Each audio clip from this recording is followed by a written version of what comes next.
સદાશિવસમારંભાં શંકરાચાર્યમધ્યમાં અસ્મદાચાર્યપર્યન્તાં વંદે ગુરુપરંપરાં વંદે ગુરુપરંપરાં. વાસુદેવેન્દ્રયોગીન્દ્રં નત્વા જ્ઞાનપ્રદં ગુરું મુમુક્ષૂણાં હિતાર્થાય તત્વબોધો વિધીયતે. આત્મા કઃ સ્થૂલ સૂક્ષ્મ કારણ શરીરાદ વ્યતિરિક્તઃ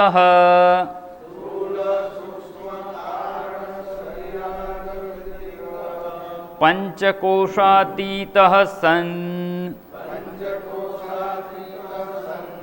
અવસ્થાત્રય સાક્ષી સચ્ચિદાનંદ સ્વરૂપઃ સન યસ્તિષ્ઠતિ સ આત્મા સૂક્ષ્મ શરીરમ કિમ અપંચીકૃત પંચમહાભૂતૈઃ કૃતમ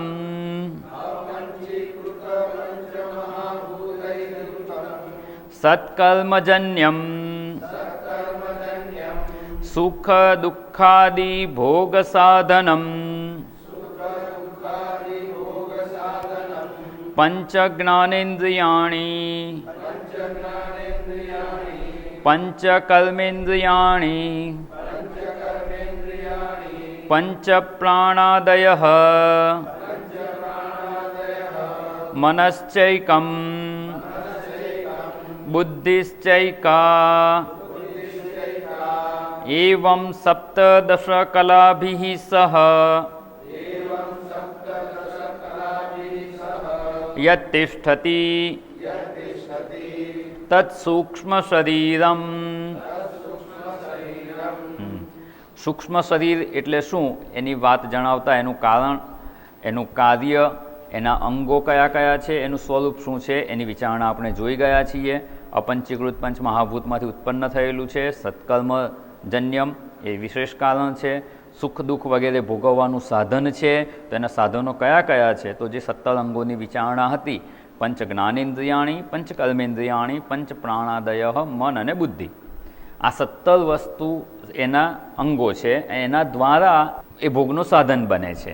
તો એમાં પંચ જ્ઞાનેન્દ્રિયાણી આપણે જોઈ ગયા. પંચ જ્ઞાનેન્દ્રિયો કઈ કઈ છે? તો શ્રોત્ર, ત્વચા, ચક્ષુ, રસના અને ઘ્રાણ. એ 5 જ્ઞાનેન્દ્રિયોના દેવતા કોણ અને એના વિષયો શું છે એની આપણે વિસ્તારપૂર્વક વિચારણા કરી ગયા. ત્યારબાદ આપણે જોતા હતા પંચ કર્મેન્દ્રિયો વિશેની વિચારણા ચાલુ હતી. પંચ કર્મેન્દ્રિયાણિ કાની? વાક્ પાણી પાદ પાયુપસ્થાનીતિ.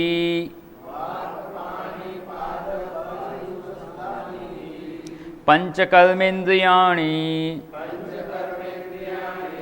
વાચો દેવતા વહ્નિઃ હસ્તયોરિન્દ્રઃ પાદયોર્વિષ્ણુઃ પાયોર્મૃત્યુઃ ઉપસ્થસ્ય પ્રજાપતિઃ ઇતિ કર્મેન્દ્રિયદેવતાઃ.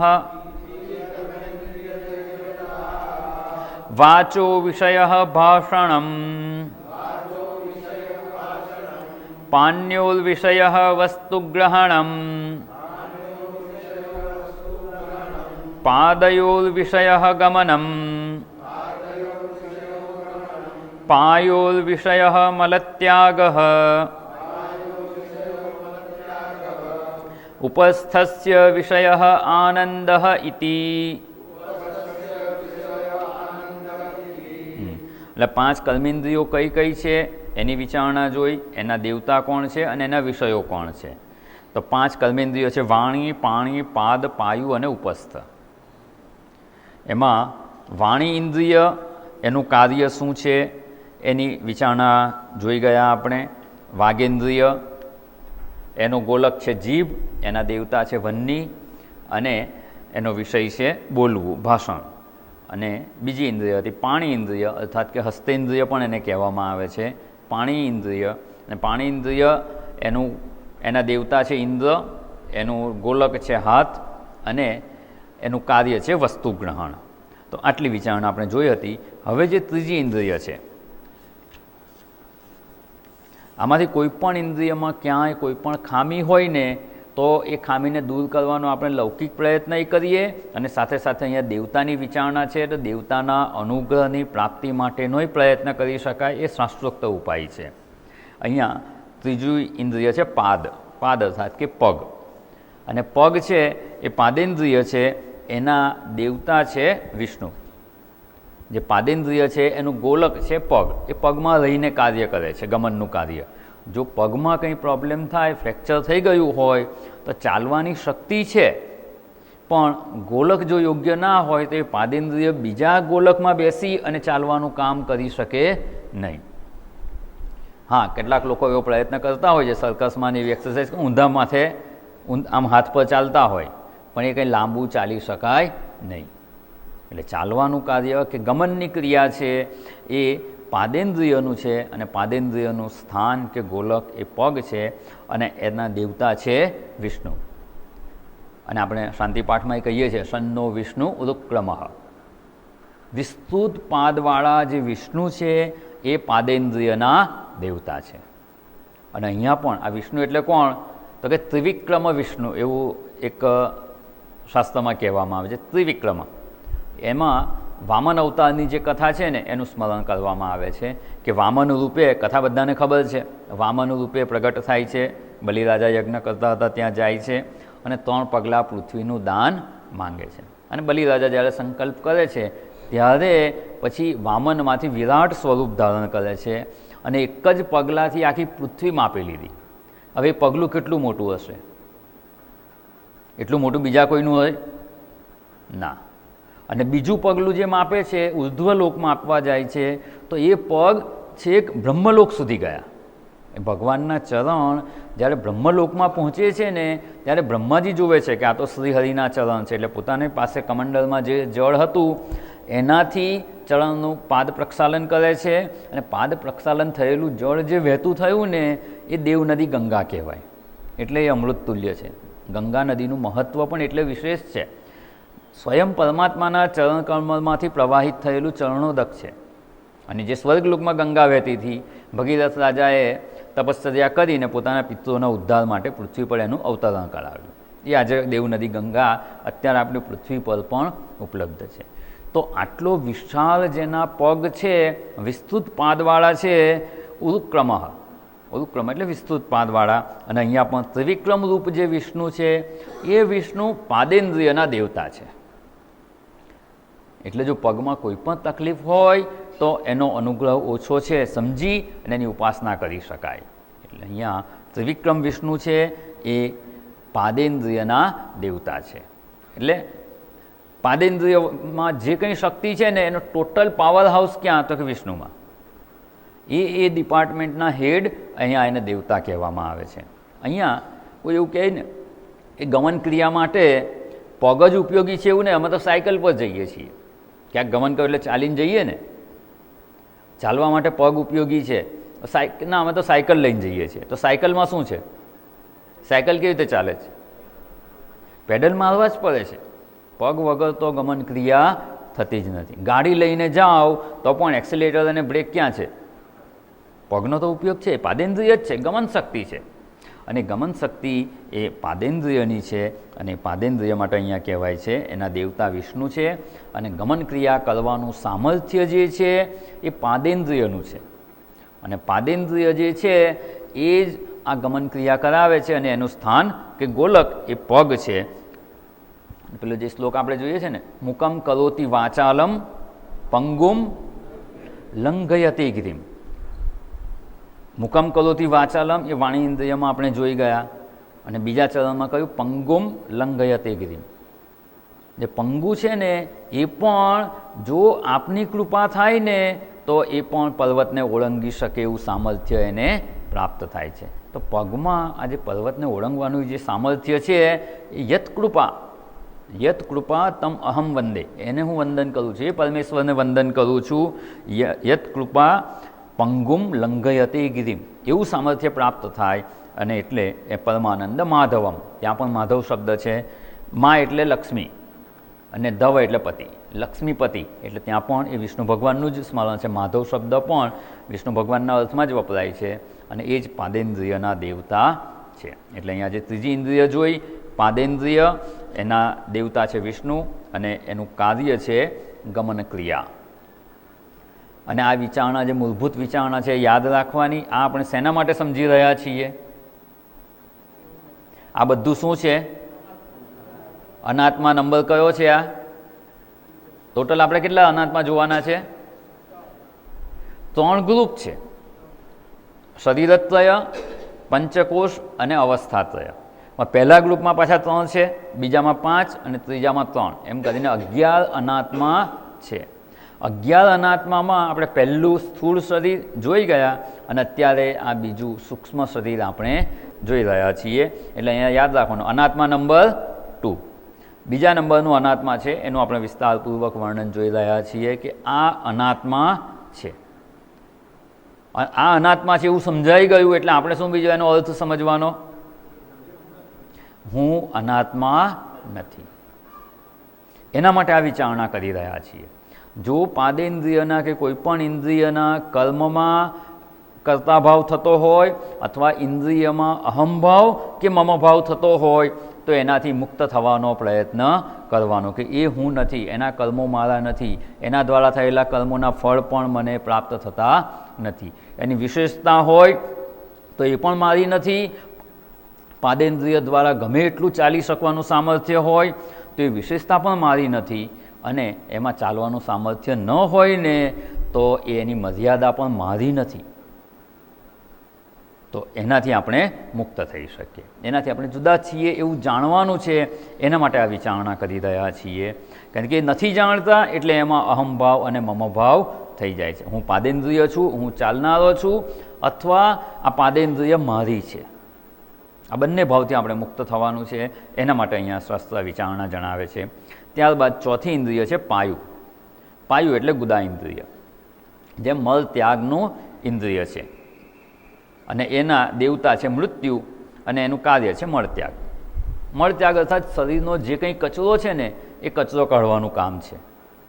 અને એના દેવતા મૃત્યુને કેમ કહ્યા? આ મૃત્યુ કેવી રીતે આ પાયુ ઇન્દ્રિયના દેવતા થઈ ગયા? થોડીક એની વિચારણા કરીએ આપણે. આ પાયુ ઇન્દ્રિય શું એટલે શું કહ્યું? ગુદાદ્વાર, જ્યાંથી મળ ત્યાગ થાય છે. આપણે જે કંઈ અન્ન ગ્રહણ કરીએ એમાંથી થાય શું? એનું પાચન થાય. પાચન થાય અને જે શરીરને શક્તિ પ્રાપ્ત થવાની હોય એ શક્તિ પ્રાપ્ત થઈ ગઈ પછી જે વેસ્ટેજ નીકળે એનું શું કરવાનું? એનો ત્યાગ કરવો પડે ને, કે સાચવી રાખીએ તો કે ના એમાંથી જ મને શક્તિ મળી છે. તો કચરો સાચવી ના રખાય, એનો તો ત્યાગ થવો જ જોઈએ. અને એ ત્યાગ કરે છે એ જે ઇન્દ્રિય છે એને પાયુ ઇન્દ્રિય કહેવામાં આવે છે. અને એના દેવતા છે, આમાં જે ત્યાગ થાય છે મળત્યાગ, એ અપાચ્ય ખોરાક હોય એનોય નિકાલ થાય અને પાચન થયા પછી જે કચરો વધે એનોય નિકાલ થાય. અને એના દેવતા છે મૃત્યુ. એટલે સાદા શબ્દોમાં કેવું હોય ને તો કે જે નકામી વસ્તુ છે ને એનો નિકાલ કરવાનું કામ કોનું છે? આ પાયુ ઇન્દ્રિયનું.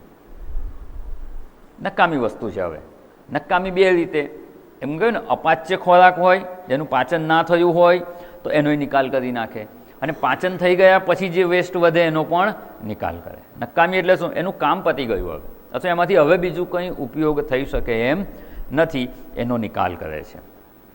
તો આ યમરાજા છે, યમરાજા શું કરે છે? યમરાજાનું કાર્ય શું? મૃત્યુ સમયે આ શરીરનો નિકાલ કરે છે. એવું જ છે ને, મુખ્ય કાર્ય શું છે એમનું? અને એમને એ યમરાજાને આ પાયુ ઇન્દ્રિયના દેવતા કયા છે. એટલે બંને કાર્ય એક સરખું જ છે, બંને કાર્ય એમના છે. આ શરીરનો પણ જેટલો ઉપયોગ કરવાનો હતો એટલો ઉપયોગ થઈ ગયો.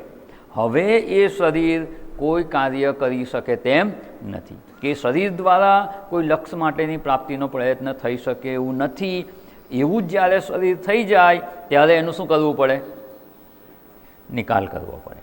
અને એ નિકાલ કરવાનું કામ આ મૃત્યુના દેવતા એવા યમરાજાનું છે, એટલે એને અહીંયા આ પાયુ ઇન્દ્રિયના દેવતા કયા છે. એટલે કાર્ય બંને સરખું છે. જે ખોરાક ગ્રહણ કરીએ છીએ એમાંથી જેટલું ઉપયોગી હતું એટલું લઈ લીધું. શરીર એમાંથી ઉપયોગી અંશ લઈ લે છે, પછી બાકીનું જે છે એનો નિકાલ કરવાનો છે. અને એ નિકાલ કરવા માટે જે ઇન્દ્રિય કામ કરે છે એના દેવતા છે યમરાજા કે મૃત્યુ. એ મૃત્યુ કે યમરાજાને અહીંયા આ પાયુ ઇન્દ્રિયના દેવતા કયા છે.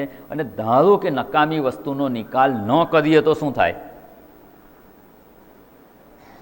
નકામી વસ્તુનો નિકાલ ના થાય તો આ બીજું વ્યવહારનું દ્રષ્ટાંત જોઈએ, કે ઘરમાં હોય કે ઘરમાં સ્ટોર રૂમ હોય અને બધી વસ્તુ એમાં પડી હોય, દિવાળી આવે એટલે શું કરીએ? સાફ સફાઈ કરીએ. એટલે શું? જોઈ લઈએ આમાં કંઈ કામની વસ્તુ છે તો રવા દઈએ, નકામી વસ્તુ હોય તો ભંગારવાળાને આપી દઈએ. કેમ આપી દઈએ? તો કે એનો ઉપયોગ નથી, હવે ક્યારેય ઉપયોગમાં આવવાનું નથી, તો એનો નિકાલ કરીશું ને તો નવી કામની વસ્તુ મૂકવાની જગ્યા થશે. કામમાં આવે એવી વસ્તુના આવી નકામી વસ્તુઓ ભરી રાખી હોય તો કામની વસ્તુ મૂકવાની જ જગ્યા ના રહે. એવી રીતે આ શરીર દ્વારા જે કાર્ય કરવાનું છે એ થઈ ગયું તો પછી એ શરીરનો નિકાલ કરી નાખે છે મૃત્યુદેવ. આ શરીર દ્વારા કરવાનું શું હતું? તો કે નામ સ્મરણ કરવાનું હતું, પરમાત્માની પ્રાપ્તિનો પ્રયત્ન કરવાનો હતો. અને જ્યાં સુધી એ કાર્ય થઈ શકે એમ છે ને ત્યાં સુધી આ શરીર ટકે છે. જ્યારે એવું લાગે કે આ શરીર દ્વારા હવે એ કાર્ય થઈ શકે એમ નથી, શરીરમાં ચાલવાનું સામર્થ્ય નથી રહ્યું, બોલવાનું સામર્થ્ય નથી રહ્યું, આંખે દેખાતું નથી, કાને શ્રવણ થતું નથી, ન સત્સંગ થઈ શકે, સત્સંગમાં જઈ શકાય નહીં. જ્યારે શરીર એવું થઈ જાય વૃદ્ધાવસ્થામાં ત્યારે શું કરે? મૃત્યુ આવી અને એ શરીરનો નિકાલ કરે અને બીજું શરીર આપે, અને બીજું શરીર મળે એના દ્વારા પાછી આ યાત્રા આપણે આગળ કરી શકીએ. ધારો કે શરીરનો નાશ ન થાય, એનો નિકાલ કરવામાં ન આવે તો શરીરમાં છીએ પણ એના દ્વારા જે કરવાનું છે થઈ જ ના શકે તો એનો શું મતલબ? જે વસ્તુ ઉપયોગમાં જ નથી આવે એમ એનો તો નિકાલ જ કરવો જોઈએ. અને એ નિકાલ કરવાનું કામ યમરાજા કરે છે. એટલે અહીંયા પણ શરીરમાંથી જે કચરો કાઢવાનો છે, જે નિકાલ કરવાનો છે નકામી વસ્તુનો, એના દેવતા પણ અહીંયા મૃત્યુને જ કહ્યા છે. મૃત્યુ અર્થાત કે યમરાજા. અને ભગવદ્ ગીતાનો એક શ્લોક છે, આ શરીરમાં છીએ ને જ્યાં સુધી શરીરનો કંઈક ઉપયોગ છે ત્યાં સુધી આપણે શરીરમાં રહેલા છીએ. અથવા બીજા એને ઊંધી રીતે કહીએ તો એવું કહી શકાય કે જ્યાં સુધી શરીરમાં છીએ ને ત્યાં સુધી એનો ઉપયોગ કરી લેવાનો. સાવ નકામું થશે ને ત્યારે તેનો નિકાલ થઈ જ જશે. નોટ નેસેસરી કે બધાનું શરીર વૃદ્ધાવસ્થામાં જ નકામું થઈ જાય. કોઈકનું શરીર 20-25 વર્ષે નકામું થઈ જાય, અર્થાત ખરાબ થઈ જાય એવો અર્થ નથી. હવે એને જે લક્ષ્ય પ્રાપ્ત કરવાનું છે એમાં હવે એનો ઉપયોગ રહ્યો નહીં તો એ શરીરનો નિકાલ થઈ જાય. એ શરીર દ્વારા જે કાર્ય કરવાનું હતું ને એ ઓછા સમયમાં થઈ ગયું. અને ઘણા મહાપુરુષોના જીવન જોઈએ છે. શંકરાચાર્યજી, એમનો શરીર કેટલો સમય રહ્યો? 32 વર્ષમાં જે કરવાનું હતું થઈ ગયું. હવે એનો ઉપયોગ ના રહ્યો તો એ શરીરનો નિકાલ થઈ ગયો. એટલે કોઈનું 50 વર્ષે પણ એનો ઉપયોગ થઈ જાય ને કોઈનું 100 વર્ષે ના થાય તો હજુ જીવે. એનો અર્થ કે જ્યાં સુધી શરીર છે ને કોઈ દિવસ એની ઉતાવળ ના કરાય કે પકડી પણ ના રખાય. એનું આયુષ્ય છે ત્યાં સુધી એનો કંઈક ઉપયોગ છે અને બીજો કંઈ ઉપયોગ કરો કે ના કરો. ભગવાને ભગવદ્ ગીતામાં એક સરસ શ્લોક કહ્યો છે, અનિત્યમ અસુખમ ઇમમ લોકમ પ્રાપ્ય ભજસ્વ મામ. આ અનિત્ય અને અસુખ એવો લોક આપણને પ્રાપ્ત થઈ જ ગયો છે. ત્યાં લોક અર્થાત કે જ્યાં વ્યવહાર કરી રહ્યા છીએ તે જગત અને વ્યવહાર કરનારું આ શરીર. આ શરીર પણ આપણને પ્રાપ્ત થયું છે અને જ્યાં સુધી આ શરીરમાં છીએ ત્યાં સુધી એનો કંઈ ને કંઈ ઉપયોગ કરવાનો જ હોય તો મુખ્ય ઉપયોગ આ છે. ભગવાને કહી દીધું, બીજું કરો કે ના કરો, ભજસ્વ મામ તો થવું જ જોઈએ. એક દિવસ એવો ના જવો જોઈએ કે જ્યારે ઈશ્વરના ભજનમાં મન ના લાગે. ભજન કરવું એટલે મંજીરા લઈને બેસી જવું એવો અર્થ નથી. પરમાત્મા સાથે એકત્વનું જ્ઞાન પ્રાપ્ત કરવું ને એને જ ભજન કહેવામાં આવે છે. ભજનનો સાચો અર્થ તો એ જ છે. આપણે ગયા વેકેશનમાં ભજગોવિંદમની થોડીક વિચારણા જોઈ હતી. ભજન શબ્દનો અર્થ આ જ થાય છે.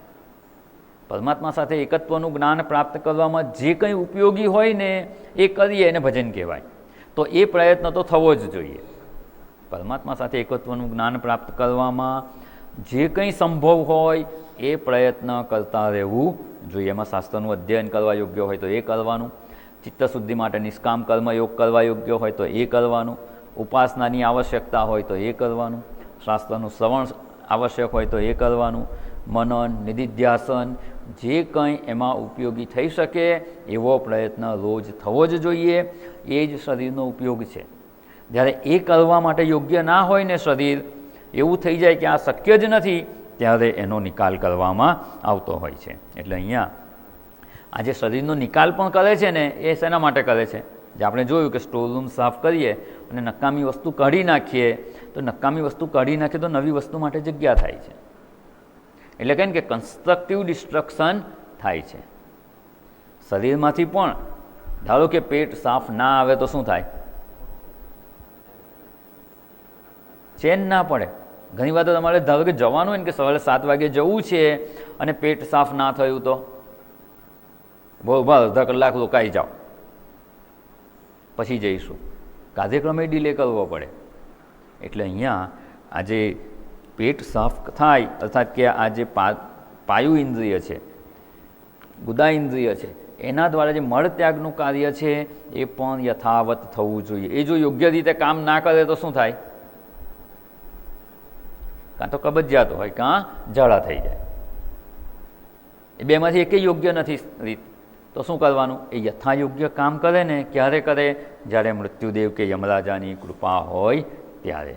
એટલે અહીંયા ગુદા ઇન્દ્રિયનું કાર્ય પણ આ છે કે જે મળત્યાગનું કાર્ય કરે છે, અર્થાત શરીરનો નકામો કચરો બહાર કાઢી નાખે છે. એનું છે નામ પાયુ ઇન્દ્રિય. અને ત્યારબાદ આવે છે ઉપસ્થ ઇન્દ્રિય. ઉપસ્થ ઇન્દ્રિય અર્થાત કે જનનેન્દ્રિય, અને એના દેવતા છે પ્રજાપતિ. અને એનું કાર્ય શું છે, એનો વિષય શું છે? તો કે આનંદની પ્રાપ્તિ. જે વિષય આનંદ પ્રાપ્ત થાય છે કે ભોગ ભોગવવાથી આનંદ પ્રાપ્ત થાય છે, એને અહીંયા આ ઉપસ્થ ઇન્દ્રિયનું વિષય જણાવવામાં આવે છે. અને એના દેવતા છે પ્રજાપતિ. અહીંયા પ્રજાપતિ અર્થાત કે બ્રહ્માજી, જે ચતુર્મુખ બ્રહ્મા કહેવાય છે ને, 4 મુખ છે એમને. એ 4 મુખવાળા બ્રહ્માજી, 4 મુખ અર્થાત કે 4 વેદ. અને 4 વેદ, 4 વેદનું જેમને જ્ઞાન છે, જેમને સૃષ્ટિનું બધું જ જ્ઞાન છે, એવા બ્રહ્માજીને અહીંયા પ્રજાપતિ કહેવામાં આવેલા છે. એટલે આખી સૃષ્ટિ કરવાની, સૃષ્ટિ એટલે જ ઉત્પત્તિ, સૃષ્ટિ સ્થિતિ લય એવી રીતે શબ્દ વપરાય છે. આ જગતની સૃષ્ટિ એટલે ઉત્પત્તિ, સૃષ્ટિ થઈ એટલે ઉત્પત્તિ થઈ. તો સૃષ્ટિ, સ્થિતિ અને લય એ 3 જે કાર્ય છે એમાં સૃષ્ટિ છે ઉત્પત્તિના અર્થમાં છે. તો અહીંયા સમગ્ર સૃષ્ટિની ઉત્પત્તિ કરવાનું જેને જ્ઞાન છે, સામર્થ્ય છે, એને અહીંયા બ્રહ્માજી કહેવામાં આવે છે. અને અહીંયા આ જે ઉપસ્થ ઇન્દ્રિય છે એના દેવતા આ બ્રહ્માજી છે અથવા પ્રજાપતિ છે. અહીંયા પ્રજાપતિ બીજા અર્થમાં પણ છે કે જ્યારે સૃષ્ટિની ઉત્પત્તિ થઈ ત્યારે કેટલાક પ્રજાપતિને પણ ઉત્પન્ન કર્યા. મરીચી વગેરે પ્રજાપતિને ઉત્પન્ન કરી અને એમને આ જે પ્રવૃત્તિ લક્ષણ ધર્મ છે ને એનો ઉપદેશ આપવામાં આવેલો. ભગવદ્ ગીતાનું જે ઉપોદ્ઘાત ભાષ્ય છે એમાં આ વાત શરૂઆતમાં જ મંગલાચરણનો શ્લોક છે, ઓમ નારાયણ પરો વ્યક્તાદેવ મંગલાચરણનો શ્લોક કરી અને તરત જ શંકરાચાર્યજી કહે છે, સ ભગવાન સૃષ્ટવા ઇદમ જગત. એ પરમેશ્વરે આ સૃષ્ટિની ઉત્પત્તિ કરીને સ ભગવાન સૃષ્ટવા ઇદમ જગત તસ્ય ચ સ્થિતિમ ચિકેશુઃ. એ જગતની સ્થિતિ બની રહે. સ્થિતિ ક્યારે બની રહે? એનો આગળ વંશવેલો ચાલુ રહે, જે જીવો ઉત્પન્ન થયા છે એની વૃદ્ધિ થતી રહે તો સૃષ્ટિ ટકી રહે. નહીં તો એનું આયુષ્ય પૂરું થઈ જાય તો સૃષ્ટિ અટકી જાય. એટલે સૃષ્ટિ ઉત્પત્તિની પ્રક્રિયા ચાલુ રહે અને સૃષ્ટિનું યથાવત સંચાલન થતું રહે. સ ભગવાન સૃષ્ટવા ઇદમ જગત તસ્ય ચ સ્થિતિમ ચિકીર્ષુ. ચિકીર્ષુ એટલે કરવાની ઈચ્છા, એની સ્થિતિ પણ બની રહે એના માટે. તસ્ય ચ સ્થિતિમ ચિકીર્ષુ મરીચ્યાદિન સૃષ્ટવા. મરીચી વગેરે પ્રજાપતિને ઉત્પન્ન કરીને સૃષ્ટિની પહેલાં સ ભગવાન સૃષ્ટવા ઇદમ જગત તસ્ય ચ સ્થિતિમ ચિકીર્ષુ મરીચ્યાદિન અગ્રે સૃષ્ટવા પ્રજાપતિન. પ્રજાપતિ એવા મરીચી વગેરેને ઉત્પન્ન કરીને પ્રવૃત્તિ લક્ષણમ ધર્મમ ગ્રાહયામાસ. તો એને પણ પ્રજાપતિ કહેવાય છે. અને એ જ જે પ્રજાપતિ બધાનું સર્જન કરી અને એમને આ પ્રવૃત્તિ લક્ષણનો ઉપદેશ આપ્યો કે તમે આ પ્રવૃત્તિ લક્ષણ ધર્મ, અત્યારે આપણો વિષય નથી, ક્યારેક એ આવશે ત્યારે એને પણ સમજીશું. પ્રવૃત્તિ લક્ષણ ધર્મ અને નિવૃત્તિ લક્ષણ ધર્મ, આ બે આપણા વેદમાં પહેલેથી જ પ્રતિપાદિત કરાયેલા ધર્મો છે. ધર્મ અર્થાત કે જીવન પદ્ધતિ. કાં તો પ્રવૃત્તિ લક્ષણ ધર્મને અનુસરો અથવા નિવૃત્તિ લક્ષણ ધર્મને અનુસરો. બેમાંથી એકને પણ ના અનુસરીએ અને સ્વચ્છંદી જીવન જીવીએ એ આપણી સંસ્કૃતિને માન્ય નથી. આપણા શાસ્ત્રો એની ના પાડે છે. કાં તો બ્રહ્મચર્ય આશ્રમમાંથી ગૃહસ્થાશ્રમમાં પ્રવેશ કરવાનો, ગૃહસ્થાશ્રમના કર્તવ્ય કર્મો કરવાના, ગૃહસ્થાશ્રમમાંથી વાનપ્રસ્થ અને સંન્યાસાશ્રમ, આ પ્રવૃત્તિ લક્ષણ ધર્મ છે. પ્રવૃત્તિ કરી અને અધ્યાત્મ માર્ગે આગળ વધવાનું, પરમાત્માની પ્રાપ્તિના માર્ગે આગળ વધવાનું.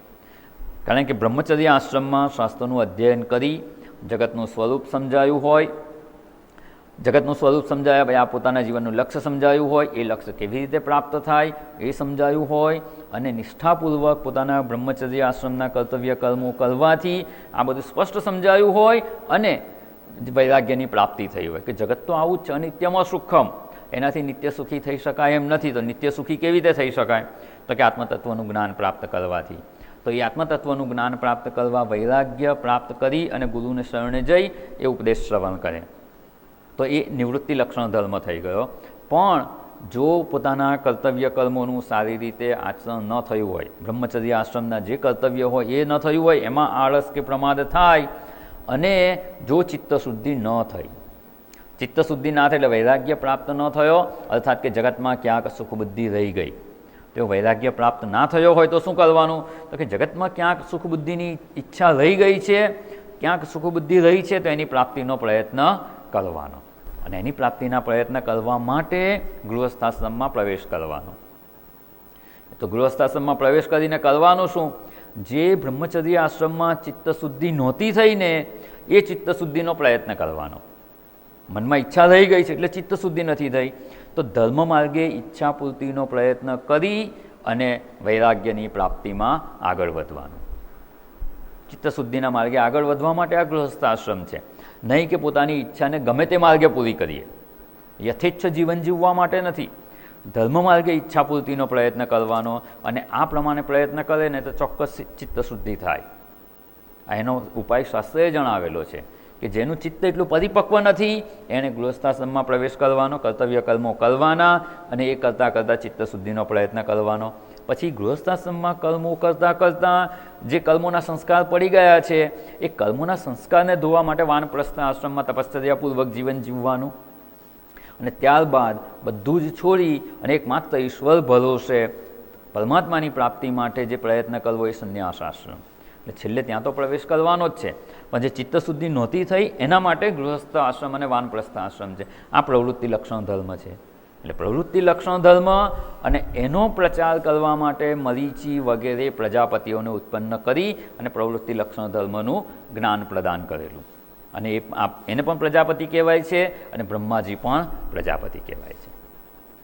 એટલે અહીંયા આ જે ઉપસ્થ ઇન્દ્રિય છે, ઉપસ્થ ઇન્દ્રિયના દેવતા છે પ્રજાપતિ કે બ્રહ્માજી અથવા મરીચી વગેરે પ્રજાપતિ. અને એમના અનુગ્રહથી જ આ વંશવૃદ્ધિ પણ થતી હોય છે. જો પુત્ર પ્રાપ્તિ ન થતી હોય તો એની કૃપા નથી એવું સમજવાનું અને એને માટેનો પ્રયત્ન થવો જોઈએ. આ શાસ્ત્રીય ઉપાય છે. કારણ કે પ્રવૃત્તિ લક્ષણ ધર્મના આચાર્ય એ જ છે, તો નિવૃત્તિ લક્ષણ ધર્મના તતઃ અન્યાન, આ સિવાયના સનક સનંદન વગેરેને ઉત્પન્ન કરી અને એમને નિવૃત્તિ લક્ષણનો ઉપદેશ આપ્યો. સનકાદિક જે છે એ નિવૃત્તિ માર્ગના આચાર્ય છે અને એમને અનુસરનારા સંન્યાસી થયા કે જે નિવૃત્તિ માર્ગમાં રહીને, એટલે કોઈ પ્રવૃત્તિ ઈચ્છાપૂર્વક કોઈ પ્રવૃત્તિ કરી અને જગતમાં કંઈક પ્રાપ્તિનો પ્રયત્ન નથી કરતા, તે માત્ર નિવૃત્ત સ્વરૂપ એવું આત્મતત્વ છે એની પ્રાપ્તિનો જ પ્રયત્ન કરે છે. એવા નિવૃત્તિ માર્ગને અનુસરનારા છે, એના માટે એના આચાર્ય રૂપે આ સનક આદિ છે. તો અહીંયા આ જે ઉપસ્થ ઇન્દ્રિય છે એનું કાર્ય છે આનંદની પ્રાપ્તિ, અર્થાત કે પ્રજોત્પત્તિ થાય, વંશવૃદ્ધિ થાય અને વંશ વેલો આગળ વધે. તો એ કાર્ય આ ઉપસ્થ ઇન્દ્રિયનું છે અને એમાં આનંદ છે. જે વ્યવહારિક દ્રષ્ટિએ પણ જો જોઈએ તો માણસને પુત્ર જન્મ થાય ત્યારે કેટલો આનંદ હોય. એટલે કે એમાં શું છે કે પોતાની એવું શાસ્ત્ર એવું કહે છે કે આત્મા એવ પુત્ર રૂપે ઉત્પન્ન થાય છે, પોતાનો આત્મા જ પોતે જ પુત્ર રૂપે ઉત્પન્ન થાય છે, એટલે એમાં વધારે આનંદની પ્રાપ્તિ છે. ભલે આપણે રહીએ કે ના રહીએ, પુત્રની પાછળ તો નામ રહેશે ને, એ રીતે આપણે અમર થઈ જઈશું. એટલે એમાં અમરતા જણાય છે, આપણું નામ કન્ટિન્યુ રહેશે એવું હોય છે. એટલે પુત્ર જન્મમાં આનંદ હોય છે. અને પુત્રના ઘરે પુત્ર જન્મે તો એને શું કહેવાય? વ્યાજનું વ્યાજ, એ વધારે વહાલું હોય. અને એટલે અહીંયા જે છે પુત્ર પ્રાપ્તિમાં જે આનંદ હોય છે, અહીંયા કહેવાય છે ઉપસ્થ ઇન્દ્રિયનો વિષય છે આનંદ, અને એના દેવતા છે પ્રજાપતિ કે મરીચી વગેરે જે પ્રજાપતિ કયા છે અથવા બ્રહ્માજી, એ એના દેવતા છે. અને એમની કૃપાથી જ આ પ્રાપ્ત થતું હોય છે. એટલે અહીંયા ઉપસ્થ ઇન્દ્રિયનું જે કંઈ કાર્ય છે એ એના દેવતાના અનુગ્રહથી જ સંભવે છે. અને આ બધી જે વિચારણા જોઈ એને જે સમરાઇઝ કરીએ તો અહીંયા જે ટેબલ બનાવેલું છે આપણે સ્ક્રીન પર દેખાય છે, 5 ઇન્દ્રિયો છે, 5 એના ગોલક છે, એના દેવતા અને વિષય. હવે જે ઇન્દ્રિયો છે જે પૂર્વે જોઈ ગયા એ પ્રમાણે આ વ્યષ્ટિ સ્તરે એ આધ્યાત્મિક કહેવાય છે. આધ્યાત્મિક એટલે હું રૂપે એની સાથે વ્યવહાર થાય છે. એના દેવતા છે એ આધિદૈવિક છે, અને જે વિષય છે એનું જે કાર્ય છે એ આધિભૌતિક કહેવાય છે. આમ આધ્યાત્મિક, આધિદૈવિક અને આધિભૌતિક રૂપે એ રહેલા છે. એટલે આ 5 જ્ઞાનેન્દ્રિયો અને 5 કર્મેન્દ્રિયો, આની વિચારણા થઈ ગઈ. હવે જે સૂક્ષ્મ શરીરની વિચારણા જોઈ હતી એમાં 17 તત્વોમાં કયા કયા હતા? અહીંયા આ વિચારણા પૂરી થઈ ગઈ. હવે છે ને સીધું ગ્રંથમાં જોઈશું ને તો ત્રીજું જે અનાત્મા છે કારણ શરીર, એની વિચારણા આવે છે. એટલે બાકી શું રહ્યું વચ્ચે? પંચ પ્રાણ, મન અને બુદ્ધિ. પણ એનું અત્યારે અહીંયા આચાર્યએ નિરૂપણ કરેલું નથી, કાં તો અહીંયા કરેલું નથી અથવા આટલા વર્ષોમાં ક્યાંક ગ્રંથમાંથી અત્યારે નીકળી ગયું હોય. પણ આપણે એમાં ઉલ્લેખ કરેલો છે કે પંચ જ્ઞાનેન્દ્રિયાણી, તો એની વિચારણા જોઈ. પંચ કર્મેન્દ્રિયાણી, તો એની વિચારણા જોઈ. હવે પંચ પ્રાણાદય કહ્યું હતું, તો આપણે અન્ય ગ્રંથોમાં જે નિરૂપણ કરવામાં આવેલું છે તો એના આધારે થોડોક એનો વિચાર કરી લઈએ. અને મન અને બુદ્ધિ છે ને એનું વર્ણન પાછળ આવવાનું જ છે અંતઃકરણમાં. તો અહીંયા જે 5 પ્રાણ છે ને એના નામ છે પ્રાણ, અપાન, વ્યાન, ઉદાન અને સમાન. આપણે ભગવાનને નૈવેદ્ય ધરાવીએ ત્યારે પણ શું કરીએ છીએ? આ પ્રાણને જ આહુતિ આપતા હોઈએ છીએ. કેટલાય લોકોને આવડતું નથી હોતું. આપણું મુખ હોય ને ત્યાં આગળ આપણે ડાબો હાથ રાખવામાં આવે અને ભગવાનને આપણે આમ અર્પણ કરીએ, ઓમ પ્રાણાય સ્વાહા, ઓમ અપાનાય સ્વાહા. આ રીતે 5 પ્રાણની આહુતિ આપતા હોય એ રીતે અહીંયા આપણે બોલતા હોઈએ છીએ. તો આ જે 5 પ્રાણ છે એ શેમાં આવે છે? હવે સૂક્ષ્મ શરીરમાં. અત્યારે વિચારણા શેની ચાલી રહી છે? જે અનાત્મા નંબર 2 સૂક્ષ્મ શરીર, એમાં 5 જ્ઞાનેન્દ્રિયો થઈ ગઈ, 5 કર્મેન્દ્રિય થઈ ગઈ, અને 5 પ્રાણને આપણે વિચારણા કરી રહ્યા છીએ. અને 5 પ્રાણ એનું કાર્ય શું છે, કેવી રીતે કાર્ય કરે છે એ સમજી અને એ જે કાર્ય થતા હોય ને એમાં જો હું કરું છું અથવા એને હું માનતા હોઈએ તો વિચારણા કરવાની કે એ હું નથી, એ 5 પ્રાણ અનાત્મા છે, એટલે એનું કોઈ પણ કાર્ય મારું હોઈ શકે નહીં. એ વિચારણા કરવા માટે અહીંયા આપણે એને સમજવાનો પ્રયત્ન કરી રહ્યા છીએ. તો પ્રાણ એટલે સીધો જે વાયુ કે હવા જણાય છે એ નથી. જે રીતે કહે ને કે પાદેન્દ્રિય, પગથી ચાલીએ છીએ, પણ પગ ગોલક છે, એમાં રહેલી જે ચાલવાની શક્તિ છે ને એને પાદેન્દ્રિય કહેવાય છે. અત્યારે કોઈ માણસ બેઠો હોય એની અંદર પાદેન્દ્રિય છે કે નહીં જાણી શકાય ખરું? એ ઊભો થઈને ચાલે નહીં ને ત્યાં સુધી પાદેન્દ્રિય છે એવું ના કહી શકાય. ખુરશી પર બેઠા હોય કે પથારીમાં સૂતા હોય, પગ જણાય છે, પણ હવે એને લકવો થયો છે અને ચાલી શકે એમ જ નથી, અથવા ચાલી શકે એમ છે એ આપણે જોઈને કહી શકીએ નહીં. એ જ્યારે ક્રિયા કરે ત્યારે જ એ અભિવ્યક્ત થાય. અહીંયા આ 5 પ્રાણ જે છે ને એ પણ ક્રિયાશક્તિ છે, કાઇનેટિક એનર્જી છે, એનાથી જ આખા શરીરમાં બધી ક્રિયાઓ થઈ રહી છે. એને આપણે થોડોક સમજવાનો પ્રયત્ન કરીશું કે શાસ્ત્રીય દૃષ્ટિએ અહીંયા શું વ્યાખ્યા કરવામાં આવે છે. તો એમાં 5 પ્રાણ જે કયા? મુખ્ય પ્રાણ છે, જે આ પાંચે પાંચ પ્રાણ જે છે એમાં સૌથી મુખ્ય પ્રાણ છે એટલે એને પ્રાણાદય એવું કહેવામાં આવે છે. પ્રાણના નામથી જ ઓળખવામાં આવે છે. અને પ્રાણના નામથી જે ઓળખવામાં આવે છે કારણ કે આ જે પહેલો પ્રાણ છે એ આપણે હમણાં જોઈશું કે જે શ્વાસોચ્છ્વાસની ક્રિયા થઈ રહી છે ને, શ્વાસ અંદર જાય છે અને બહાર નીકળે છે, એને પ્રાણ કહેવાય. બાકીના અંદર શરીરની અંદર બીજી ક્રિયા કરી રહ્યા છે, પણ આ મુખ્ય છે. આ ના હોય ને તો પેલું બધું બંધ થઈ જાય, એટલે એને મુખ્ય કહેવામાં આવે છે. વાસ્તવમાં આ પ્રાણ તો એક જ છે, પણ શરીરમાં અંદર જઈ અને પાંચ જુદા જુદા કાર્ય કરે છે. એ પાંચ જુદા જુદા કાર્ય કરે છે એટલે એને પંચ પ્રાણ કહેવામાં આવે છે. બાકી છે તો ક્રિયાશક્તિ જ છે, પણ એ ક્રિયાશક્તિ જુદી જુદી જગ્યાએ કામ કરે છે. એક જ માણસ જુદા જુદા કાઉન્ટર પર જો બેસે, જુદા જુદા સમયે જુદું જુદું કામ કરે, થોડીક વાર કાઉન્ટર પર કામ કરે, અથવા દિવસ દરમિયાન પણ ડ્રાઇવિંગ કરે તો શું કહેવાય એને? ડ્રાઈવર કહેવાય.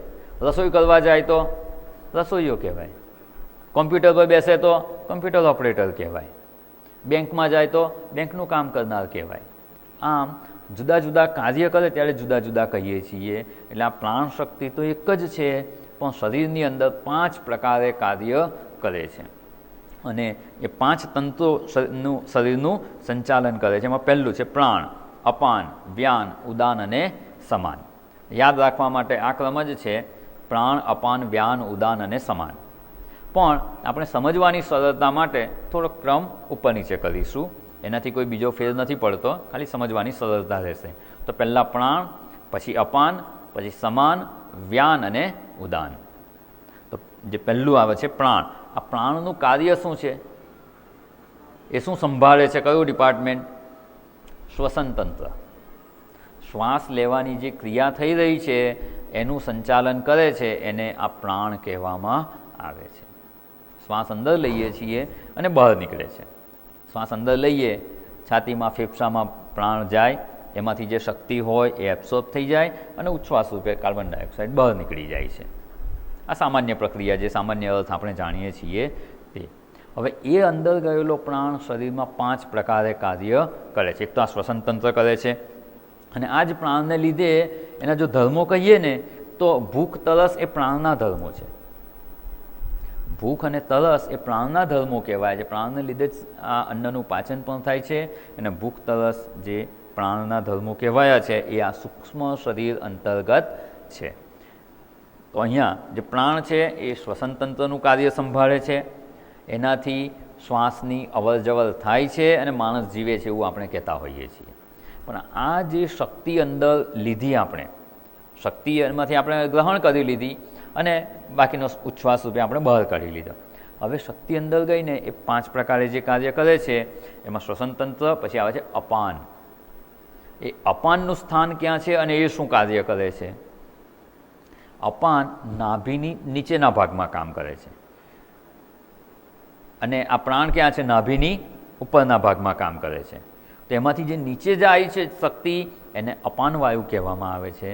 અને અપાન વાયુનું કાર્ય છે ઉત્સર્ગ તંત્રને સંભાળે છે.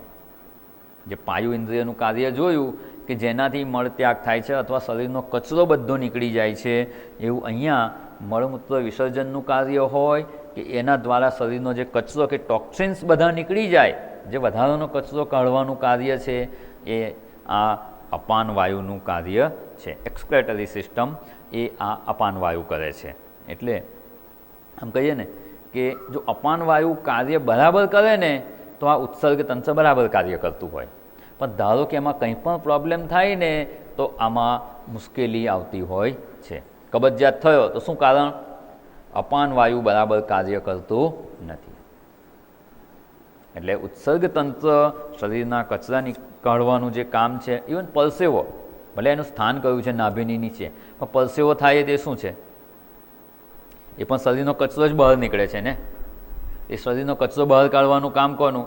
તો કે અપાન વાયુનું. એટલે અહીંયા જે ઉત્સર્ગ તંત્ર છે એ આ અપાન વાયુ સંભાળે છે. એનાથી જ એ કાર્ય સરળતાથી સારી રીતે થઈ શકે છે.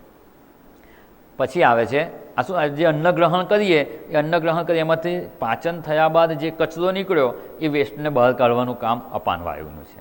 પણ જ્યારે આપણે અન્ન ગ્રહણ કરીએ એ અન્નમાંથી એનું પાચન થાય અને એમાંથી શક્તિ ઉત્પન્ન થાય, પછી કચરો વધે. તે કચરો વધે એનો નિકાલ આ અપાન વાયુ કરે છે, પણ એનું પાચન કરવાનું અને એમાંથી શક્તિ પ્રાપ્ત કરવાનું કાર્ય જે કરે છે એને સમાન કહેવામાં આવે છે. સમાન વાયુ એનું સ્થાન આપણે જઠરમાં છે. પાચન તંત્ર એ સંભાળે છે અને પાચન તંત્રમાં જે ડાયજેસ્ટરી સિસ્ટમ છે એને અહીંયા સમાન વાયુ સંભાળે છે. એટલે જે કંઈ ખાઈએ ને, આપણે ખાઈએ છીએ શું? અન્નમાં શું હોય? દાળ ભાત શાક રોટલી એ બધું આપણે લઈએ છીએ. તો શું એનાથી સીધી શરીરમાં શક્તિ મળી જાય બધા અંગોને? ના, એને એ ફોર્મમાં જોઈતી નથી. શરીર એ રૂપે સ્વીકારતું નથી. એટલે ભગવાને સરસ રચના કરી છે. ગમે તે ફ્યુઅલ નાખીએ, ગાડીમાં તો આપણે ફિક્સ હોય, પેટ્રોલ એટલે પેટ્રોલ જ નાખવું પડે, ડીઝલ એટલે ડીઝલ જ નાખવું પડે. ડીઝલમાં ધારો કે પેટ્રોલ નાખી દઈએ તો એ ના ચાલે. અને આપણે આમાં ગમે તે નાખો, શરીરની રચના જ એવી છે કે એમાંથી શરીર જે રૂપે શક્તિ માંગે ને એ પ્રકારનું એમાંથી શક્તિને શોષી લેવામાં આવે છે. શરીરને કે દાળ ભાત શાક રોટલી નથી જોઈતા. એ આપણે ખાઈએ છીએ એમાંથી શરીર પછી પ્રોટીન બનાવે ને આ એસિડ બનાવે ને આ બનાવે, બધા જે તત્વો શરીરને જોઈતા હોય એ એમાંથી જુદા પડે અને એ લોહીમાં ભળી જાય અને જ્યાં જ્યાં જરૂર હોય ત્યાં એ તત્વો પહોંચે. તો એના માટે અહીંયા આ સમાન વાયુ કાર્ય કરે છે. જે કંઈ આપણે અન્ન ગ્રહણ કરીએ એનું પાચન થાય અને પાચન થયા બાદ શરીર એને એબ્સોર્બ કરી શકે ને એ રીતે શક્તિ એને પ્રાપ્ત થતી હોય છે. એ લોહીમાં ભળે ત્યાં સુધીનું કાર્ય કરે છે આ સમાન વાયુ. અને એટલે જ કહેવામાં આવે છે આ વાયુ હશે ને તો જે પાચન ક્રિયા થશે. એટલે જઠરને અડધું ભરવાનું અન્નથી, પછી પા ભાગનું ભરવાનું પાણીથી અને બાકીનો પા ભાગ હવાના અવર જવર માટે ખાલી રાખવાનો, તો જ પાચન થાય. આપણે જે ખાઈએ છીએ, આપણે રાંધેલું અન્ન ખાઈએ છીએ સામાન્ય રીતે, એ બહાર રંધાય છે, એને આપણે ખાઈએ એટલે અંદર પાછું એને રંધાય છે, અંદર પાછું રંધાય છે અને પાચન થાય છે અને શક્તિ ઉત્પન્ન થાય છે. તો એ કાર્ય કરવા માટે આ વાયુ જરૂરી છે અને એને અહીંયા સમાન વાયુ કહેવાય. આપણે બાહ્ય પણ જે રસોઈ રાંધીએ એમાં પણ જે અગ્નિ હોય તો વાયુ જોઈએ કે નહીં? એકદમ બંધ એરટાઇટ કમ્પાર્ટમેન્ટ હોય તો અગ્નિ નહીં પ્રગટે, એમાંય વાયુ જોઈએ, સપ્રમાણ વાયુ જોઈએ. એવું જ આ પાચન ક્રિયા માટે પણ વાયુની આવશ્યકતા છે અને એને સમાન વાયુ કહેવામાં આવે છે. અને એના દ્વારા અનાજ અંદર ફરી રંધાય અને એમાંથી જે શક્તિદાયક તત્વો, જે પોષક તત્વો છે એનું લોહીમાં શોષણ થાય, એમાં આવી જાય અને પછી જે કચરો છે એ અપાન વાયુ એનો નિકાલ કરી નાખે છે. અને જે શક્તિ શોષાઈ ગઈ એ જઠર પોતાની પાસે નથી રાખતું, એ પછી આગળ ટ્રાન્સફર કરે છે કે ચાલો આ શક્તિ ઉત્પન્ન થઈ, હવે એને આખા શરીરમાં ડિસ્ટ્રીબ્યુશન સિસ્ટમમાં પહોંચાડી દો.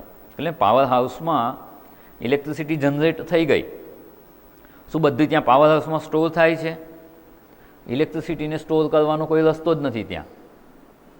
એને શું કરવી પડે? ડિસ્ટ્રીબ્યુશન સિસ્ટમ દ્વારા જ્યાં જ્યાં એનો ઉપયોગ કરવાનો હોય ત્યાં પહોંચાડવી પડે. આ મોટા મોટા ટાવરો હોય છે, શું થાય છે એનાથી? જુદી જુદી જગ્યાએ જાય, એમ જેને આગળ જતાં ગામમાં જાય, ગામમાંથી શેરીમાં જાય અને ત્યાંથી પછી ઘર ઘર સુધી એ ઇલેક્ટ્રિસિટી પહોંચે છે અને ત્યાં એનો ઉપયોગ થાય છે. એવી રીતે આ જે અન્નનું પાચન થવાથી જે સમાન વાયુ દ્વારા પાચન થયું, એ ઉત્પન્ન થયેલી શક્તિ જ્યારે લોહીમાં ભળે એ લોહીને શરીરના એક એક કોષ સુધી પહોંચાડવા માટેનું જે કાર્ય છે એ આ વ્યાન વાયુ કરે છે. અને શરીરમાં એટલી બધી નસો દ્વારા લોહીનું પરિભ્રમણ થતું હોય છે, રુધિરાભિસરણ તંત્ર કહેવામાં આવે છે. આમ તો અભિસરણ શબ્દ છે એટલે બધે ડિસ્ટ્રીબ્યુટ થઈ જવું, વહેંચી દેવું, પણ અહીંયા રુધિરનું વિસ્તરણ થાય છે એટલે એને રુધિરાભિસરણ તંત્ર કહેવામાં આવે છે. અને એના દ્વારા જે કંઈ શક્તિ ઉત્પન્ન થઈ હતી એ શરીરના બધા ભાગોમાં પહોંચાડે. શું એમને એમ પહોંચી જાય? આપણે પાણીની જે વ્યવસ્થા છે એ પાણી પણ બધે પહોંચાડવું હોય તો શું કરવું પડે?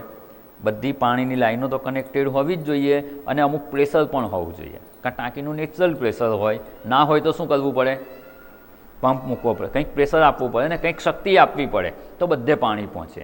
એવી રીતે અહીંયા પણ એ જે શક્તિ છે ને એને વ્યાન વાયુ કહેવામાં આવે છે. શરીરની જે નળીઓ દ્વારા, નસ દ્વારા જે લોહી પહોંચતું હોય, આમ કહે ને કે જે આ ઓપરેશન કરે ને બાયપાસ ઓપરેશન, તો જે હૃદયની નળી બદલે એ તો મોટી હોય ને આખા શરીરનું, પછી બીજી જતાં જતાં નાની થતી જાય. એ મેઇન પાઇપલાઇન એ કઈ સાઇઝની હોય છે ખબર છે? હાર્ટ બાયપાસ કરે ત્યારે 1.1 mm 1.2 mm એટલે કેટલું થયું? 1 mm અને 2 mmની વચ્ચેની સાઇઝ હોય એટલું થયું. એ મુખ્ય નળી. તો એના કરતાં બીજી નાની છે, કઈ સાઇઝની હશે વિચાર તો કરો.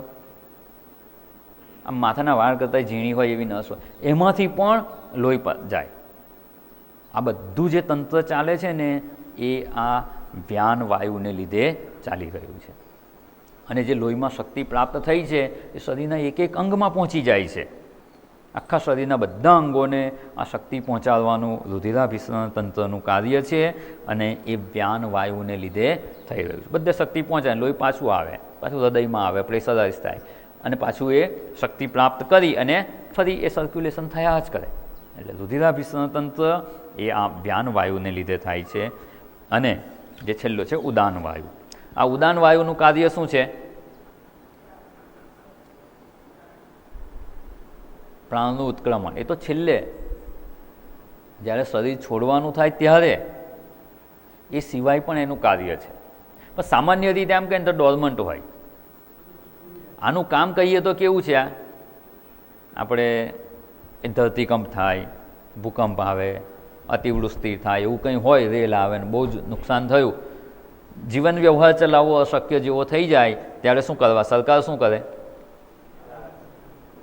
રાહત સામગ્રી મોકલે. અને એ વખતે એક સ્પેશિયલ ટીમ બનાવેલી હોય છે, ખબર છે? હમણાં તુર્કીમાં જે ધરતીકંપ આવે ત્યારે અહીંથી ટીમ મોકલાવી હતી, NDRF. નામ સાંભળ્યું છે? આમ કહે ને કે બહુ વરસાદ આવવાનો છે, રેલ આવશે, આમ થશે, પહેલેથી ખબર પડી જાય ને એટલે ટીવીના ન્યૂઝમાં આવી જાય કે સરકારે દરેક જિલ્લામાં 5-5 NDRFની ટીમ તૈયાર રાખી છે. જ્યારે જરૂર પડે ત્યારે એ એક્શનમાં આવે. ત્યાં સુધી શું? એ શાંતિથી બેઠા, પોતાનું જે એક્સરસાઇઝ કરતા હોય, જે કંઈ કરતા હોય કર્યા કરે. એક્ટિવ પાર્ટ નથી. એ ક્યારે એક્શનમાં આવે? જ્યારે કંઈક વિપત્તિ આવે ત્યારે એક્શનમાં આવે. ત્યાં સુધી એ શાંતિથી રહે. એવું આ પણ જે કહે ને ઉદાન વાયુનું કાર્ય એવું જ છે. ઉદાન વાયુ સામાન્ય સંજોગોમાં શાંત જ હોય છે, પણ કંઈ તકલીફ આવી તો એ એનું કાર્ય કરે. ધારો કે નાકમાં જીવડું ઘૂસી ગયું તો શું થાય? છીંક આવે ને. આ છીંક આવે એનું કાર્ય એ ઉદાન વાયુનું કાર્ય છે. ખાવામાં કંઈક એવું આવી ગયું, કંઈક લગ્ન પ્રસંગમાં કંઈક ગયા હોય અને 2-3 દિવસનું જૂનું કંઈક ખાવાનું મૂકી દીધું જો કેટરરે, કારણ કે એ લોકોને એવું ચાલતું જ હોય, એક જગ્યાએ પ્રસંગ હોય ત્યાંથી વધે, બીજે દિવસે બીજે પ્રસંગ હોય તો ત્યાં વાપરવાનું, ત્યાંથી વધે તો આગલા દિવસના પ્રસંગમાં. પણ ધારો કે એવું કંઈક ખાવાનું આવી ગયું અથવા કંઈક વિરુદ્ધ આહાર લેવાઈ ગયો, ફૂડ પોઈઝનિંગ થઈ ગયું તો શું થાય? વોમિટ થાય. હવે વોમિટ થાય એ નીકળે છે ક્યાંથી? અન્નનળીમાંથી જ નીકળે છે. અન્નનળીનું સામાન્ય કાર્ય શું છે? અન્નને અંદર લઈ જવાનું. પણ જો કંઈક પ્રોબ્લેમ થયો, કંઈક વિપત્તિ આવી, કંઈક ડિસ્ટર્બન્સ થયું અને એ ખાવાનાને બહાર કાઢે, રિવર્સ પ્રોસેસ થાય. રિવર્સ પ્રોસેસ જે થઈને એ આ ઉદાન વાયુને લીધે થાય. શરીરમાં કંઈ પણ જો ગડબડ થઈ તો એનો નિકાલ કરે ને ત્યારે એ ઉદાન વાયુ એક્ટિવ થાય. ઝાડા ઉલટી થઈ ગયા એટલે શું? એ ઉદાન વાયુનું કાર્ય છે. શરીરમાં કંઈક કચરો આવી ગયો, કંઈક ખોટું આવી ગયું કે જે શરીરને નુકસાનકારક છે તો એને દૂર કરવાનું કામ ઉદાન વાયુ, એને નોર્મલાઇઝ કરી નાખે. અને આવું કંઈક ફૂડ પોઈઝનિંગ થઈ ગયું, ઝાડા ઉલટી થઈ જાય, એ ક્યાં સુધી થાય? જ્યાં સુધી અંદરની ગડબડ કે કચરું બહાર ના નીકળી જાય ત્યાં સુધી. જે ઝેરી તત્વ અંદર આવી ગયું છે એ નીકળી ન જાય ને ત્યાં સુધી ઉદાન વાયુ એક્ટિવ રહે અને પોતાનું કાર્ય કરે. અને જેવી સિસ્ટમ નોર્મલ થાય એટલે આ ભૂકંપ આવેલો એમાં રાહત કરવા માટે, સેવા કરવા માટે NDRFની ટીમ ગઈ હોય, એ ક્યાં સુધી રહે? બધું સરખું ના થઈ જાય, નોર્મલ થાય પછી શું કરે? પછી ત્યાં રહે? ના, પાછા આવી જાય, પાછા પોતાના સ્થાનમાં આવી જાય, પછી એનું કોઈ કામ નથી રહેતું. એવી રીતે ધારો કે ખાવામાં કંઈક આવી ગયું અને પેટમાં કંઈ પણ ગડબડ થાય તો ઉલટી થાય કે ઝાડા થાય અને એ બધું નીકળી જાય. એ નીકળી જાય પછી ઉદાન વાયુ પણ શાંત થઈ જાય. એ નીકળે નહીં ત્યાં સુધી એ પ્રોબ્લેમ. હવે કાઢવું જોઈએ કે નહીં? શરીરમાં કંઈ પણ આવું થયું તો એ ઝેરી તત્વ કાઢવા જોઈએ કે રાખવા જોઈએ? એકવાર એક સરસ વાત થઈ હતી, આમ તો એવું કંઈ કહેવાય નહીં કોઈને અને એ કંઈ કરવા જેવું નથી, પણ એક ડૉક્ટર હતા ને એવું કહે કે મારે ત્યાં કોઈ આવે ને કે ઝાડા ઉલટી થઈ ગયા છે કે બહુ ઝાડા થયા છે, કંઈક ખાવામાં વધારે ખવાઈ ગયું હોય, પેલું કે ને ગોટા ખાઈને લોટે જાય, એવું કંઈક વધારે ખવાઈ ગયું અને પેટમાં કંઈક ગડબડ થઈ અને ધારો કે ઝાડા થઈ ગયા અને આવે કે મને ઝાડા બહુ થઈ ગયા, ઝાડા બંધ કરવાની કંઈક દવા આપો, તો કે હું છે ને પહેલાં તો એને એક ડલ્કોલેક્સ આપી દઉં. ડલ્કોલેક્સ શેના માટે હોય? તો ઝાડા થવા માટે. તો કે કેમ એ આપી દેવાય? તો કે અંદર જે કચરું છે એને ધારો કે ઝાડા બંધ થવાની દવા આપે તો શું થાય? જે થોડું અંદર રહી ગયું છે તો અંદર જ રહી જાય ને. તો એ કચરો અંદર રાખવા જેવો છે કે એકવાર એને કાઢીને સફાઈ કરવી જોઈએ કે? એટલે કે પેલું દર 2-2 કલાકે જતો હતો એને પેલે કલાકે 2 વાર જવું પડે, પણ 2-4 વાર જાય સાફ થઈ જાય તો ચોખ્ખું થઈ જાય, પછી બંધ થઈ જવાના છે. એટલે અહીંયા શરીરમાં કંઈ પણ કોઈ પણ પ્રકારનું કચરું આવે ને તો એને કાઢવાનું. કોઈ પણ પ્રકારનું નુકસાનકારક તત્વ, કંઈ પણ ઝેરી તત્વ, ટોક્સિન કંઈ પણ આવી ગયું તો એને કાઢવા માટે જે એક્ટિવ થાય એ આ ઉદાન વાયુ છે. ધારો કે કંઈ કચરું આંખમાં પડી ગયું, નાનકડી રચકણ, તો શું થશે? આંખમાંથી પાણી નીકળશે, આંસુ નીકળશે. તો એ જે ટોક્સિન છે, કચરું છે, જે શરીરને યોગ્ય નથી, શરીર માટે નુકસાનકારક છે, એને દૂર કરવાનું કામ આ ઉદાન વાયુનું છે. એટલે બીજું કંઈ ને તો ઇમરજન્સી સિસ્ટમ છે. ઇમરજન્સી ફાયર ફાઇટિંગ સિસ્ટમ હોય ને, આગ લાગે ત્યારે આ ધારો કે વોમિટ થઈ, આપણે જે દ્રષ્ટાંત જોયું, અંદર કંઈક કચરું છે, કાઢી નાખવાની વસ્તુ છે, શરીર માટે નુકસાનકારક છે, એવું ઝેરી વસ્તુ અંદર થઈ ગઈ તો એને કાઢવાનું કામ ઉદાન વાયુનું છે. હવે જે ઉલટી થાય છે, ઉલટી થાય ત્યારે એ પેઇન દુઃખદાયક હોય છે કે નહીં? જે ઉલટી થતી હોય એને જો એટલા ઉપકા થાય અને નીકળે નહીં ત્યાં સુધી શાંતિ ના વળે. એક તો પેટમાં તો દુખતું જ હોય અને ઉલટી થાય એનોય દુખાવો હોય, પણ છતાંય એ દુખાવો એ પણ દુઃખ છે થોડુંક, પણ એ સહન કરી અને કચરું કાઢી નાખવું પડે. કેમ? તો કે જો અંદર રહેશે ને તો એ વધારે દુઃખદાયક થવાનું છે, એટલે વધારે નુકસાનકારક થવાનું છે. તો વધારે નુકસાન થતું અટકાવવાનું કામ પણ આનું છે. એ ને ધારો કે આગ લાગી એટલે શું થાય? જે હોય બધું બળી જાય, એટલે ટોટલ નુકસાન થવાનું હોય. ફાયર બ્રિગેડવાળા આવીને શું કરશે? પાણીથી બધું ઓલવી નાખશે, અથવા પેલો કંઈક પાવડર લાવે અને પાવડર છાંટે. તો પાણીથી ઓલવી નાખે એટલે જે બધી વસ્તુ હતી તમારી કેવી થઈ ગઈ? પાણીવાળી. નુકસાન તો થયું થોડું, પણ ધારો કે પાણી ના નાખ્યું હોત તો સાવ બળીને રાખ થઈ જાય, એટલે નુકસાન ઓછું થવા દીધું. એવું અહીંયા ઉદાન વાયુ પણ જો શરીરમાં કંઈ પણ એવું આવે કે જે શરીરને વધારે નુકસાનકારક છે તો એ નુકસાનને ઓછું કરવાનો પ્રયત્ન કરે છે. એ આ ઉદાન વાયુનું કાર્ય છે. હવે આ ઉદાન વાયુનું કાર્ય બરાબર થાય કે ન થાય? આ પાંચ શું છે? પંચવાયવ, પંચ પ્રાણાહ, અને એ સૂક્ષ્મ શરીર અંતર્ગત આવે છે. એ અનાત્મા છે, એ હું નથી. એ સારી રીતે કાર્ય કરે તો પણ એ 5 પ્રાણના કાર્યો છે, સારી રીતે કાર્ય ન કરે તો પણ એ 5 પ્રાણની જ વિશેષતા કે મર્યાદા છે, એ મારી નથી. હું એનાથી વ્યતિરિક્ત છું. તો એના ધર્મ અને કર્મથી હું મુક્ત છું. આ સમજ આપણે પ્રાપ્ત કરવાની, અને જ્યારે આ થતું હોય ને ત્યારે પણ આ સમજને કેળવવાનો પ્રયત્ન કરવાનો. આ તો માત્ર શરીરનું કંઈ હોય તો એ નહીં, કંઈ દુઃખ થાય તોય શું થાય છે? માણસ બહુ દુઃખી હોય તો રડવું આવે, થાય ને એવું? ભલે કંઈ વાગ્યું નથી, કંઈ વાગે અને દુઃખ થાય તો રડવું આવે, પણ માનસિક દુઃખ થાય તો? માનસિક દુઃખ થાય ને એટલે જે બેચેની કે જે વ્યથા થાય છે ને, એ પણ એક પ્રકારનું ટોક્સિન જ છે, અને એ પણ આંસુ દ્વારા નીકળી જાય. આ બધું ઉદાન વાયુનું કાર્ય છે. અને એ ઉદાન વાયુ એ અનાત્મા છે, હું એ હોઈ શકું નહીં. એટલે અહીંયા આમ કહેવું હોય ને તો એવું કહી શકાય કે ઉદાન વાયુને 108 એમ્બ્યુલન્સની સેવા છે ને. પહેલાં તો એવું હતું કે માણસ બીમાર પડે તો જ એમ્બ્યુલન્સ બોલાવવામાં આવે. હવે શું થઈ ગયું છે? કંઈ પણ ઇમરજન્સી તમે 108 પર ફોન કરો, એ તમને કોઈ પણ પ્રકારે આવીને મદદ કરે. એવું અહીંયા શરીરમાં કંઈ પણ તકલીફ હોય ને તો એનો નિકાલ કરવાનું કામ આ ઉદાન વાયુ કરે છે. હવે આટલી વિચારણા આપણે જોઈ પંચપ્રાણ. હવે મન અને બુદ્ધિ એનું પણ અહીંયા નિરૂપણ કરવામાં આવેલું નથી, આગળ આવશે એની વિચારણા. અત્યારે ખાલી મનશ્ચૈકમ બુદ્ધિશ્ચ એકા, એક મન અને એક બુદ્ધિ એટલું કહ્યું છે, એટલે ખાલી એનો ઉપર છેલ્લો અર્થ આપણે જોઈ લઈએ. વિશેષ વિચારણા જ્યારે આવશે ત્યારે સમજવાનો પ્રયત્ન કરીશું. મન એટલે સંકલ્પ વિકલ્પ કરનારી વૃત્તિ, અંતઃકરણની વૃત્તિ જ છે. એ વૃત્તિ કેવી કે ક્યારેક સંકલ્પ કરે, ક્યારેક એનો વિકલ્પ હોય, આમ કરીએ કે આમ કરીએ. રાત્રે બહુ મોડું થઈ ગયું છે, આજે સવારે વહેલા ઉઠીને સત્સંગમાં જવું છે કે નથી જવું, આજે મહેમાન આવવાના છે, જઈએ કે ના જઈએ. આમ પેલું ઘડિયાળનું લોલક આવે ને, પેન્ડુલમ જેવું, એમ ઘડીકમાં આમ વિચાર આવે, ઘડીકમાં આમ વિચાર આવે, ઘડીકમાં આમ વિચાર આવે, ઘડીકમાં આમ વિચાર, આમ કરીએ કે ના કરીએ, આમ કરીએ કે ના કરીએ. જ્યારે આપણી અંતઃકરણની વૃત્તિ આમ કરીએ કે તેમ કરીએ એવો વિચાર કરતી હોય ને ત્યાં સુધી એને મન કહેવાય. પણ પછી નક્કી કરી લઈએ કે મહેમાન આવે તો કાં બેસશે અથવા મહેમાનને લઈને જઈશું સત્સંગમાં, પણ જવું છે. એ નિશ્ચય થઈ ગયો ને, પેલું પેન્ડલમ આમ ફરતું હોય ને લોલક, આ બાજુ પકડી લીધું, બસ એક નિશ્ચય થઈ ગયો ને, એને નિશ્ચયાત્મક વૃત્તિ કહીએ તો એને બુદ્ધિ કહેવામાં આવે છે. જે સંકલ્પ કે વિકલ્પ થતા હતા, આમ કરીએ તેમ કરીએ, એમાંથી કોઈ પણ એક વસ્તુ પણ આપણે નિશ્ચય કરી લે, બસ આમ જ કરવું છે, તો એ નિશ્ચયાત્મક વૃત્તિ થઈ અને એને અહીંયા બુદ્ધિ કહેવામાં આવે છે. એટલે મન અને બુદ્ધિ.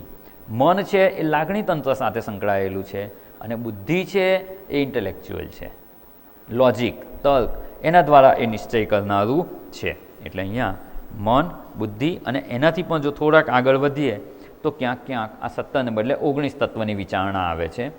એમાં ચિત્ત અને અહંકાર, મન, બુદ્ધિ, ચિત્ત અને અહંકાર એ અંતઃકરણ કહેવાય. આમ તો અંતઃકરણ એક જ છે, જ્યારે જેવા વિચાર કરે ને, જેવી વૃત્તિ ઉત્પન્ન થાય એ પ્રમાણે એનું નામ બદલાય છે. સંકલ્પ વિકલ્પ કરે તો એ જ અંતઃકરણ મન કહેવાય, નિશ્ચય કરે તો એને બુદ્ધિ કહેવાય. અને જે પૂર્વે આપણે કંઈક જાણેલા હોઈએ, કંઈક આપણામાં સમજ છે અને એનું જ્યારે અનુસંધાન કરીએ, એનો વિચાર કરીએ તો એને ચિત્ત કહેવાય છે, ચિંતન કરીએ. ચિંતનાત્મક જે વૃત્તિ છે એને ચિત્ત કહેવામાં આવે છે. અને એ ચિંતન, જો આમ ચિત્ત ના હોય ને તો પ્રોબ્લેમ શું થાય ખબર છે? જૂનું સાંભળેલું છે એને યાદ જ ના કરી શકાય, અનુસંધાન જ ના થાય. અનુસંધાન જ ના થાય તો હવે અત્યારે આપણે જે ભણી ગયા, હવે કાલે એનું અનુસંધાન ના રહે તો મારે શું કરવાનું? ફરી પાછું આ જ ભણાવવું પડે ને, કારણ કે એનું અનુસંધાન જ ના હોય. કોમ્પ્યુટરની ભાષામાં કહીએ ને તો શું કહેવાય? મેમરી. તમે આજે બધું ટાઈપ કરો, બધું જ કરો, પણ મેમરીમાં સેવ ના થાય, કે મેમરી ના હોય તો શું કરવાનું? કાલે ફરી એ જ ટાઈપ કરવું પડે. એનું એ જ કામ વારંવાર કરતા રહીએ, કારણ કે આગળનું અનુસંધાન જ નથી થતું. પણ એ અનુસંધાન થઈ શકે છે તો એને ચિત્ત કહેવામાં આવે. અને અહંકાર, અહમ, હું, અહમ વત્તા આકાર, કોઈ પણ આકારની સાથે જોડાઈ જાય તો એને અહંકાર કહેવાય. આમ તો શુદ્ધ અહમ છે, હું શુદ્ધ છું, કશાની સાથે જોડાયેલો નથી. પણ જો સાચી સમજના અભાવમાં શરીર સાથે જોડાઈ ગયા એટલે શું? હું આ શરીર છું, તો શરીરમાં અહમભાવ કરનારી વૃત્તિ છે એને અહંકાર કહેવાય. પછી ઇન્દ્રિયોમાં અહમભાવ કરનારી વૃત્તિ છે એને અહંકાર કહેવાય. પ્રાણ સાથે અહમભાવ કરનારી, કે હું પ્રાણ છું, તો એને અહંકાર કહેવાય. મનને હું માનનારી વૃત્તિ છે તો એને અહંકાર કહેવાય. આમ શરીર, ઇન્દ્રિયો, મન, બુદ્ધિ આ બધા સાથે અહમભાવથી જો જોડાઈએ તો જ એને અહંકાર કહેવાય, નહીં તો હું શુદ્ધ જ છું. કોઈ આકાર સાથે ન જોડાઈએ ત્યાં સુધી આપણે, આકાર એટલે ફિઝિકલી આપણે આકાર જોઈએ છીએ એવું નહીં, જેને જેને આપણે અનુભવી શકીએ છીએ બધું આકાર જ કહેવાય, સ્થૂળ શરીર, સૂક્ષ્મ શરીર બંને. તો આ આકાર સાથે જોડાય તો જ એ અહંકાર બને છે, નહીં તો એ શુદ્ધ અહમ છે. પણ આપણું અત્યારનું જીવન કેવું છે? તો કોઈક ને કોઈક આકારની સાથે જોડાયેલા જ છીએ. આ જે 11 અનાત્મા છે ને, એ 11 અનાત્મા સાથે જોડાયેલા જ છીએ, અને એની સાથે જોડાયા છે ત્યાં સુધી આ અહંકાર પણ છે. એટલે 5 જ્ઞાનેન્દ્રિયો, 5 કર્મેન્દ્રિયો, 5 પ્રાણ, મન, બુદ્ધિ, એટલું ગણીએ તો 17, અને ચિત્ત અને અહંકાર ઉમેરીએ તો 19. પણ અહીંયા 17ની વાત કરી છે એટલે આપણે એટલું જ રાખીએ છીએ હમણાં. આ 17 તત્વો એ સૂક્ષ્મ શરીર અંતર્ગત છે, અને સૂક્ષ્મ શરીર એ અનાત્મા નંબર 2 છે. એ અનાત્મા છે, હું નથી. બસ આ વિચારણા આપણે દ્રઢ કરવાની છે. અને જો આ કરી શકીએ તો આપણે સાચા અર્થમાં આ તત્વબોધ ગ્રંથનું અધ્યયન કરી રહ્યા છીએ એવું કહેવાય. નહીં તો આ માહિતી તો ચોપડીમાં લખેલી જ છે, કે 11 અનાત્મા છે. 11માં પહેલું શરૂ કર્યું સ્થૂળ શરીર, સૂક્ષ્મ શરીર, કારણ શરીર, 5 કોષ, અન્નમય કોષ, પ્રાણમય કોષ, મનોમય કોષ, આ બધું છે જ. આ બધું અનાત્મા છે, જાણી લીધું. શું કરવાનું? પહેલાં હતા એવા જ રહ્યા. માણસ કંઈક પણ ભણે તો એનો ઉપયોગ જો જીવનમાં ના થવાનો હોય તો એ ભણવાનો કોઈ મતલબ નહીં. ધારો કે કોઈક વ્યક્તિએ રાંધવાની કળા શીખી લીધી, ખમણ કેવી રીતે બને, ઢોકળા કેવી રીતે બને, દાળ ભાત શાક કેવી રીતે બને, બધું જાણી લીધું, પણ એને રસોડામાં જઈને બનાવે નહીં, એનો ઉપયોગ ના કરે તો એ ભૂખ્યો ને ભૂખ્યો જ રહેવાનો, જેવો છે એવો જ રહેવાનો. પણ એ પોતાનું જે જ્ઞાન છે એનો ઉપયોગ કરી રસોઈ બનાવી અને એને ગ્રહણ કરે તો એને તૃપ્તિ થાય. એવી રીતે અહીંયા શાસ્ત્ર જે આપણને માહિતી આપે છે, ગ્રંથમાં જે અધ્યયન કરીએ છીએ એને આપણે જીવનમાં જો ઉપયોગમાં ન લાવીએ, આ અનાત્મા છે, હું અનાત્મા નથી, તો જેને જેને અનાત્મા રૂપે સ્વીકારેલા એમાંથી હું ભાવને દૂર કરવા માટે આપણે વિચારણા કરી રહ્યા છીએ. એમ અત્યાર સુધીની વિચારણામાં આપણે સ્થૂળ શરીર અને સૂક્ષ્મ શરીરની વિચારણા જોઈ. આ અનાત્મા 1 અને અનાત્મા 2ની વિચારણા જોઈ. એ હું નથી. અને આ જ નિધિધ્યાસન કરવાના મુદ્દા છે. અત્યારે સમય થઈ ગયો છે, આ જ નિધિધ્યાસન કરવાનું. આમાંથી કોઈ પણ વસ્તુ, અને તો ઘણું ભાથું તમને મળી ગયું છે. સ્થૂળ શરીરની એક એક ક્રિયા, એના એક એક કાર્ય, એને જોઈને સમજવાનું કે આ સ્થૂળ શરીર છે, અનાત્મા છે, એ હું નથી. સૂક્ષ્મ શરીરમાં 17 તત્વો જણાવી દીધા. એ 17ના કાર્યો મારા નથી, એ હું નથી. એની કોઈ પણ વસ્તુ મને લાગુ પડી શકે એમ નથી. એની કોઈ મર્યાદાથી હું મર્યાદિત થતો નથી. આ વિચારણા કરીએ ને ત્યારે એમાંથી અહંભાવ દૂર થાય. અને આ રીતે અનાત્મામાંથી અહંભાવ દૂર કરતાં કરતાં 11 અનાત્મામાંથી હું ભાવ દૂર થાય તો એ હું કેવો છું? તો કે સચ્ચિદાનંદ સ્વરૂપ, એની વાત પછી જણાવશે. એ હું છું ત્યારે આત્મ સ્વરૂપમાં સ્થિતિ થઈ જાય. જો આ ગ્રંથની વિચારણાની સાથે સાથે આવો અભ્યાસ પણ કરતા રહીશું ને તો આ ગ્રંથનું અધ્યયન પૂરું થશે ને ત્યાં સુધીમાં આત્મ સ્વરૂપમાં સ્થિતિ થઈ ગઈ હશે. પણ એ પ્રમાણે પ્રયત્ન કરવો પડે. વેદાંતના સાધકે આ શાસ્ત્ર જણાવે છે એ વિચાર કરવું ને એ જ એના માટે તપ છે, એ જ સાધના છે. વિચાર એ જ સાધના છે અને એ કરી શકીએ તો એનું ફળ આપણને ચોક્કસ મળે. બહુ પ્રારંભમાં મેં કહ્યું હતી એક વાત, જો એ યાદ હોય તો અહીંયા વેદાંતની સાધના એટલે શું? તો કે ઘડાની માટી થવાની સાધના. ઘડાએ માટી થવા શું કરવાનું? ફૂટી જવું પડે? કશું જ નહીં. જ્યાં છે, જ્યારે છે, જ્યારે વિચાર કરે ને ત્યારે પોતે માટીરૂપ જ છે. ઘડાનું સ્વતંત્ર અસ્તિત્વ જ નથી. ખાલી એક આકારમાં માટીના કણો ગોઠવાઈ ગયા એટલે ઘડો કહેવાય છે, બાકી માટી જ છે. પહેલાંય માટીનો પિંડ હતો ત્યારેય માટી હતી, ખાલી આકાર એનો જુદો હતો. અત્યારે ઘડા રૂપે છે ત્યારે આકાર માત્ર જુદો છે, બાકી માટી જ છે. જો એ સમજ એને સ્પષ્ટ થઈ જાય તો ઘડા રૂપે છે ત્યારે જ એ માટીમાં સ્થિત થઈ જાય. એટલે ઘડાની માટી થવાની જે સાધના છે ને એવી જ આપણી પણ બ્રહ્મ થવાની સાધના છે. વાસ્તવમાં બ્રહ્મ સ્વરૂપ જ છીએ. જ્યારે વિચારણા કરી અને અનાત્મામાંથી હું ભાવ દૂર કરતા જઈએ તો આપણે તો આત્મા સ્વરૂપે જ છીએ, એનાથી ભિન્ન છીએ જ નહીં.